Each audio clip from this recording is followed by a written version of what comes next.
many times getting lost in the shuffle of Jack Nicklaus being the narrative of the dominator of 70s, 80s, and then a little bit of 60s is some of the great players that also dominated during that time period.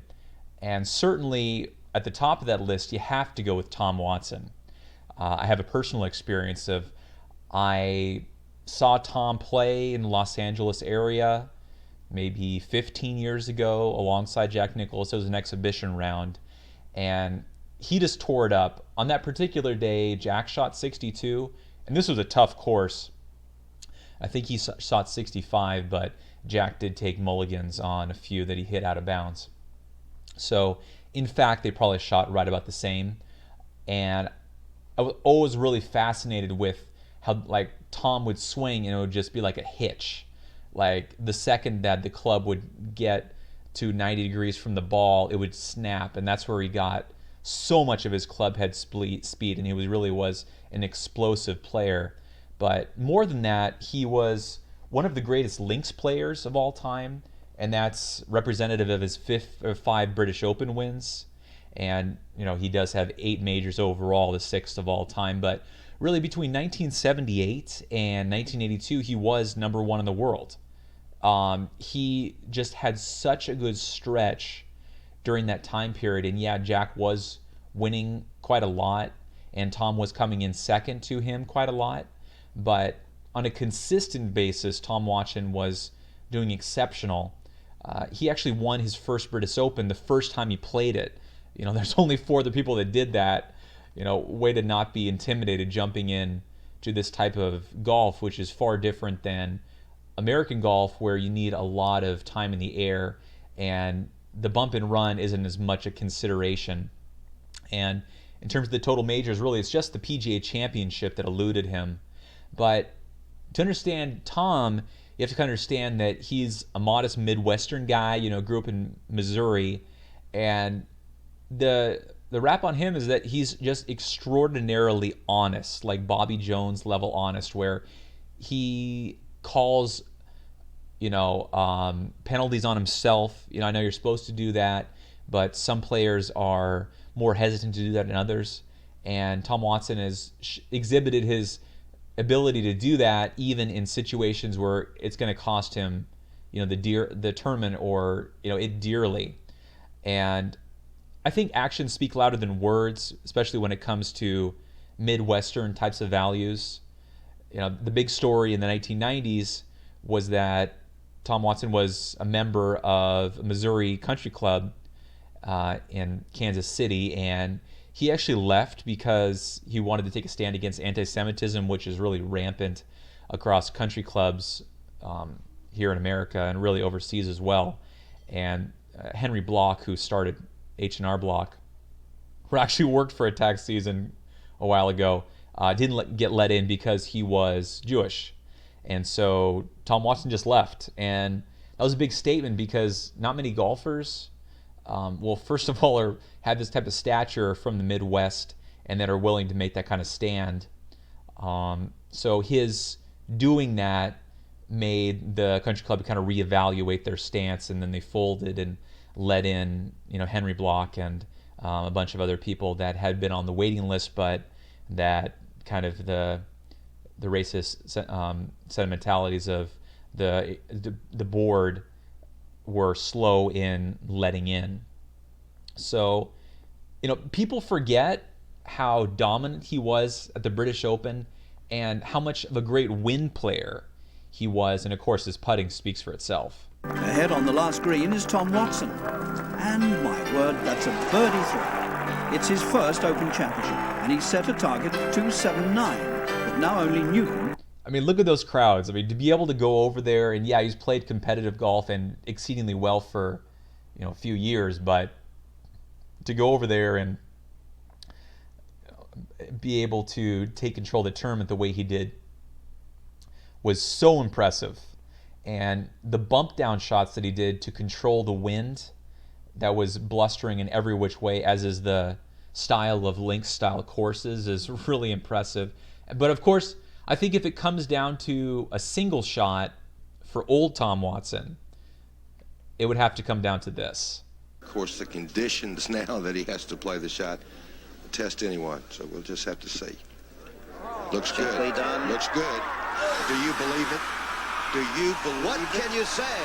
Tom Watson pitching into the hole for a birdie has taken the lead in the U.S. Open. One more par and he's finally won it. He told his caddy famously that even though it's in hugely deep, impossible rough, he's like, I'm gonna make this sucker right now. And I'm sure his caddy was like, you know, when it comes to these types of chip shots, like if anyone can do it, it's him. So here he goes and just jars it. And like he needed to jar that to push ahead Nicklaus, who famously is unrelenting when it comes to closing out majors. And yeah, during this time period, he was so dominant, but he also was bringing the type of longevity that we've never seen in, you know, athletes. And golfers are known for having that longevity, of course, that you can't get in football, where what the average span of your career, especially people that are on the defensive side, is, you know, 5 years less.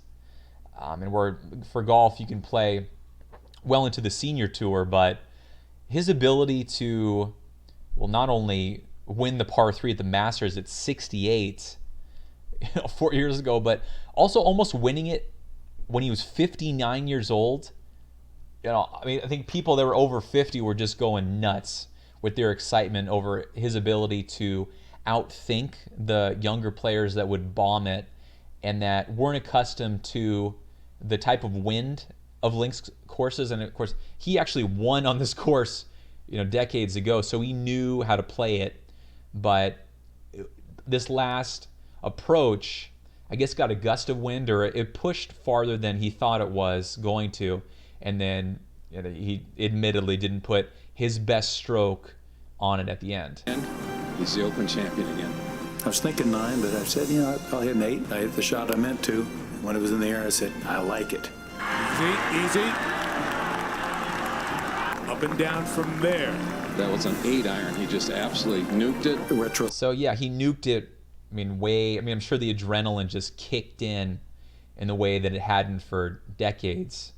And, you know, it's easier on younger people that are exhibiting, you know, they're 20 years old or whatever, their bodies are equipped to handle that type of injection of adrenaline by, at this point, millions of people watching you. But not only that, you know, he's dealt with things and he's reached out, as being the good guy that he is, to other players.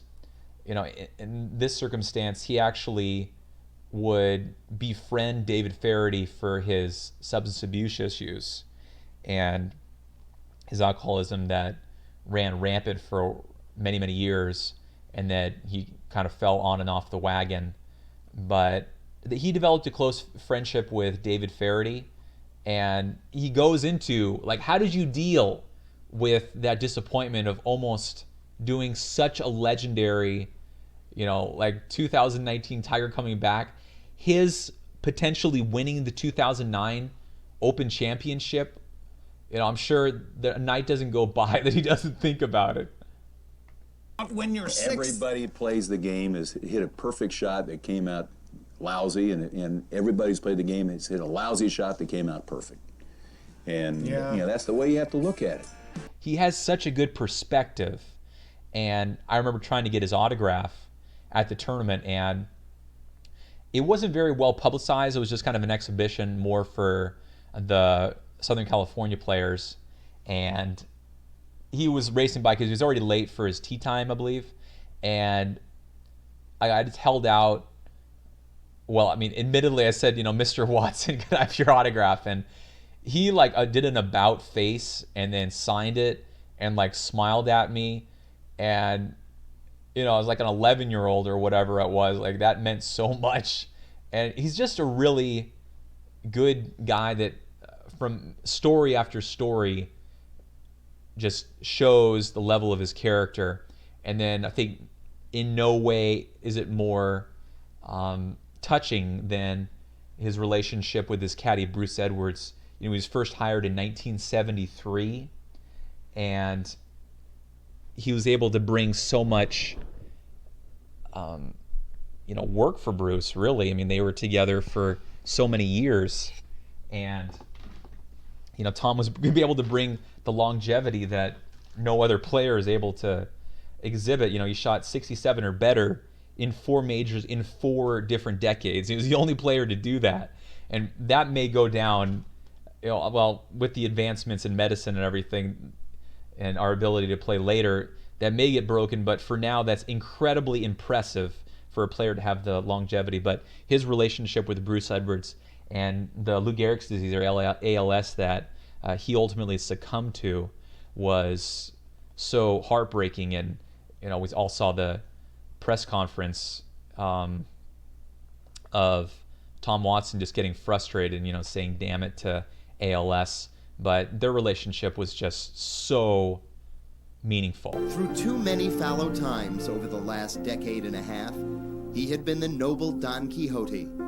Sancho Panza by his side, together, tilting at windmills. Thursday, they knocked one down for old time's sake and answered the question we often wonder about. What would you do for a friend? Knowing him, he was doing it for me. Is there a better guy than Tom Watson? I mean, his career, they put him at several lists of the 10th of all time. I mean, I think he hovers in that airspace, but his dominance and his ability to provide those Midwestern values that just tell it like it is, provide honesty, not take about an era about him or have an aura of greatness that other players are known to exhibit, just speaks volumes to Tom Watson as a phenomenal player who is dominant on links courses, able to strategize his way around the course despite being 5'9", 160 or 165, and absolutely made the most of his intellect, thinking his way around a golf course, and has the 8 major championships to go with it. So bravo, Tom Watson. You're an awesome player and still continue to impress being around 70 years old today. Awesome.